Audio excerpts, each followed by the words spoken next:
আসসালামু আলাইকুম রহমতুল্লাহ। আজ আমি আপনাদের সঙ্গে আলোচনা করব, মহান রব আল্লাহ তাআলা নিজেই বলেছেন, কেউ যদি ইফতার সামনে নিয়ে পবিত্র রমজান মাসে এক শব্দের একটি তাসবিহ কষ্ট করে অন্তত 3 বার পরে, আল্লাহ রব্বুল আলামিন তার জীবনের সকল গুনাহ মাফ করে দিবেন। এই গুরুত্বপূর্ণ সময়টিতে আল্লাহ তাআলা বান্দার দোয়া কবুল করে থাকেন। আপনি যদি নিয়ম মেনে আমল করতে পারেন, আল্লাহ রব্বুল আলামিন ইনশাআল্লাহ আপনাকে মাফ করে দিবেন। আপনার ইহকাল পরকাল সুন্দর হয়ে যাবে। আমি তাই অনুরোধ করছি, ছোট্ট আমলটি ইফতার সামনে নিয়ে নিয়ম মেনে অবশ্যই একবার হলেও করবেন। এই নিয়েইতে বা এই উদ্দেশ্যে ভিডিওটি সম্পূর্ণ মনোযোগ দিয়ে দেখুন।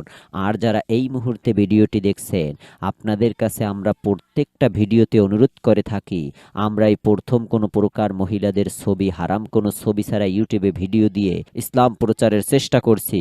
এই ভিডিওগুলো বা এই রকম ভিডিও অনেক সময় দিনী ভাই বোন পছন্দ করছেন। অনেকেই কমেন্ট করতেছেন যে কিভাবে আপনারা ভিডিও দিয়ে থাকুন, আমরা আপনাদের জন্য দোয়া করি, আপনারাও আমাদের জন্য দোয়া করবেন। দিনী ভাই বোনেরা, আল্লাহ তাআলা যেন আপনাদের সকলকে এই ভিডিওগুলো দেখে আমলগুলো করার মাধ্যমে আপনাদের মনের ন্যাক আশা পূরণ করে কঠিন কিয়ামতের দিন মুসিবতের সময় যাতে আপনাদের এই আমলগুলো জান্নাত পর্যন্ত আপনাকে পৌঁছে দেয় ইনশাআল্লাহ।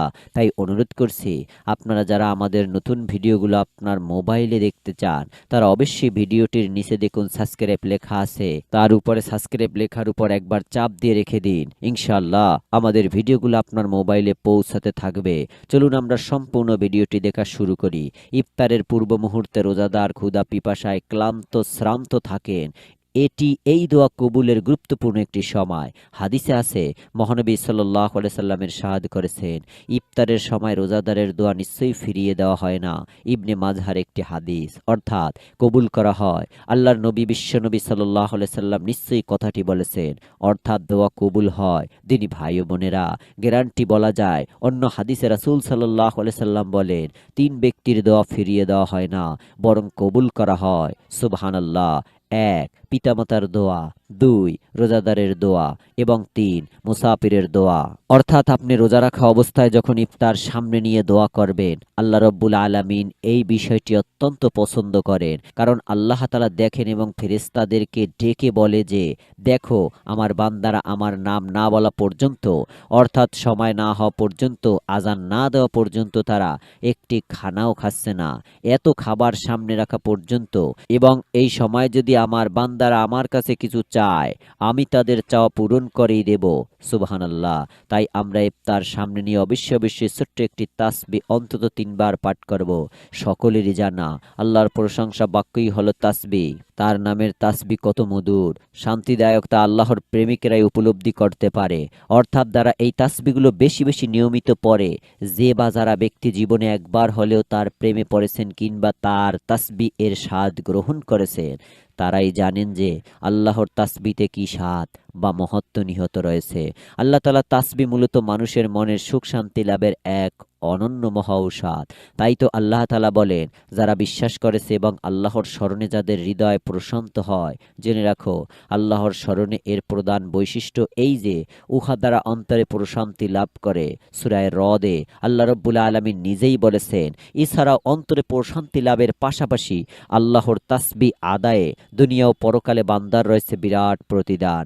হাদিসে সাদ ইবনে আবি ওয়াক্কাস রাদিয়াল্লাহু তাআলা থেকে বর্ণিত, তিনি বলেন, একদিন আমরা রাসূল সাল্লাল্লাহু আলাইহি সাল্লামের কাছে ছিলাম। এমন সময় তিনি আল্লাহ রাসূল সাল্লাল্লাহু আলাইহি সাল্লাম বললেন, তোমাদের কেউ কি একদিনে 1000 নেকি অর্জন করতে সক্ষম বা পারবে? তারা বিশ্বনবী সাল্লাল্লাহু আলাইহি সাল্লামের সঙ্গে বসা লোকদের কেউ বললেন, আমাদের কেউ কিভাবে একদিনে 1000 নেকি আদায় করতে সক্ষম হবেন ইয়া রাসূলুল্লাহ?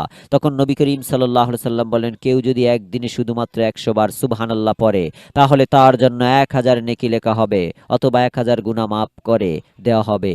সহিহ মুসলিম, তিরমিজি, ইবনে হিব্বান এবং তাগরিব শরীফের একটি হাদিস। অর্থাৎ আমরা সারাদিনে অন্তত 100 বার সুবহানাল্লাহ এই তাসবিহটি পড়ব এবং বিশেষ করে ইফতারের আগে অবশ্যই কম করে হলেও 3 বার অবশ্যই সুবহানাল্লাহ সুবহানাল্লাহ সুবহানাল্লাহ এইভাবে অন্তত 3 বার যদি পারি তাহলে 100 বার করার চেষ্টা করব। অবশ্যই ইফতারের কিছুক্ষণ আগে যদি আপনি অন্তত 2 বা 4 মিনিট আগে যদি শুরু করেন, ইনশাআল্লাহ আপনার 2 বা 3 মিনিটের মধ্যে 100 বার সুবহানাল্লাহ বলা পূরণ হয়ে যাবে। এর ফজিলাত অনেক। দিনী ভাই ও বোনেরা, 1000 নেকি এবং 1000 গুনাহ মাফ হয়ে যাবে। আপনার আল্লাহ তাআলার কাছে যদি তাসবিহ পড়ার পরে আপনি 2 হাত তুলে দোয়া করেন, আল্লাহ রাব্বুল আলামিন ইনশাআল্লাহ আপনার গুনাহ মাফ করবেন। আল্লাহ তাআলার কাছে আপনি আপনার গুনাহের জন্য ক্ষমা চাইবেন। যদি পারেন দান সদকা পবিত্র রমজান মাসে যতটুকু সামর্থ্য তা আছে ততটুকু করার চেষ্টা করবেন। আল্লাহ তাআলা ইনশাআল্লাহ আপনাদের দোয়া কবুল করবেন। এইগুলোই কঠিন কিয়ামতের দিন মুসিবতের সময় অনেক বড় আপনার জন্য উপকার বয়ে আনবে। আপনারা যদি এই আমলগুলো করেন এবং নিয়মিত আমলগুলো নিয়ম মেনে করেন, আল্লাহ তাআলা ইনশাআল্লাহ আপনার ইহকাল পরকাল অত্যন্ত সফলভাবে পার করে দিবেন। দিনী ভাই ও বোনেরা, অসংখ্য দিনী ভাই বোন আমাদের এই ভিডিওগুলো পছন্দ করছেন। আপনাদের জন্য আমরা এইভাবে ভিডিও করে দেওয়ার চেষ্টা করছি। আপনাদের কাছে অনুরোধ করব, যারা নতুন ভিডিওগুলো মোবাইলে দেখতে চান বা মোবাইলে পেতে চান, আমরা ইউটিউবে দেওয়ার সঙ্গে সঙ্গে তারা অবশ্যই এই মুহূর্তে এই ভিডিওটির নিচে দেখুন সাবস্ক্রাইব লেখা আছে, তার উপরে ক্লিক করে সাবস্ক্রাইব লেখাটার উপর একটা চাপ দিয়ে রেখে দিলে ইনশাআল্লাহ আপনার কাছে নতুন ভিডিওগুলো পৌঁছাতে থাকবে। আপনাদের জন্য আমরা দোয়া, এবং এখনো যারা নিয়ত করেননি এখনো আমলটি করার নিয়ত করে ফেলুন। ভিডিওটিতে অবশ্যই একটি লাইক দিয়ে কমেন্ট সেকশনে অন্তত আমিন লিখে রাখুন। আপনি মৃত্যুর পরে ওই ভিডিওগুলো যদি ইউটিউবে থাকে, আপনার এই কমেন্টে আমিন লেখাটাও কঠিন কিয়ামতের দিন মুসিবতের সময় আপনার সদাকায় জারিয়া এটি আপনার জন্য অত্যন্ত ফজিলতপূর্ণ একটি আমলে পরিণত হতে পারে। তাই আপনাদের কাছে আমরা প্রত্যেকটা ভিডিওতে অনুরোধ করে থাকি, আপনারা অবশ্যই ভিডিওগুলোতে লাইক দিয়ে কমেন্ট করে রাখবেন। এইগুলো হচ্ছে আপনার জন্য সাক্ষী। কঠিন কিয়ামতের দিন মুসিবতের সময় সদাকায় জারিয়া হিসেবে এগুলো আপনাকে সাহায্য করবে। দিনী ভাই ও বোনেরা, পবিত্র রমজান মাসে পুরোপুরি হক আদায় যাতে আপনারা করতে পারেন, তার জন্য আমি অনুরোধ করব অবশ্যই আমাদের চ্যানেলের সঙ্গে থাকার এবং আমলগুলো করার। সকলে ভালো থাকুন, সুস্থ থাকুন। আসসালামু আলাইকুম ওয়া রাহমাতুল্লাহ।